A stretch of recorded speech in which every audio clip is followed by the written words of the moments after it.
Kung si Boruto ang may Jogan, si Himawari naman ang maaaring maging tagapagmana ng pinakamalinis at pinakamakapangyarihang Byakugan sa kasaysayan. Alam nating lahat na mas solido ang kontrol ni Himawari sa Nine Tails kumpara kay Naruto. Pero ang mas nakakamangha, mas malakas din ang Byakugan niya kaysa kay Hinata. Isipin mo, 3 taong gulang pa lang siya nang unang magising ang Byakugan. At sa isang iglap, napa-out-cold niya si Naruto at si Kurama. Oo, nakakatawang eksena iyon, pero ito pa rin ang pinakamalupit na feat na nagawa ng kahit sinong batang shinobi sa ganoong edad.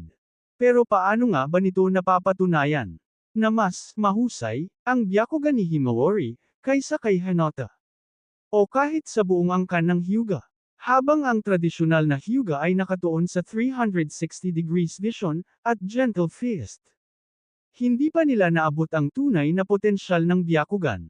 Isang kapangyarihang nakabase sa kadalisayan ng chakra. Si Himura, nag-evolve ang Byakugan tungo sa Tenseigan dahil sa kaputian nito. Si Kaguya, kaya niyang makita ang buong mundo dahil sa mas mataas pang antas. Si Momoshiki, kayang basahin ang kapalaran ng ibang tao, gamit ang sarili niyang Byakugan. Dito papasok si Himawari, dahil sa kanyang pinaghalong Hyuga at Uzumaki na dugo. At ang muling pagsilang ng kapangyarihan ni Kurama, sa loob niya. Ang chakra niya ay sobrang puro at matatag. Isang perpektong rekado, para sa ultimate evolution ng Byakugan. Kung si Boruto ay nagtataglay ng Jogan, ang pure eye. Posibleng ang Dojutsu evolution ni Himawari ay ang pagiging tagapagdala ng pinakapuro at pinakamakapangyarihang Byakugan na maaring umabot sa antas ni Kaguya, Himura, o posibleng higit pa.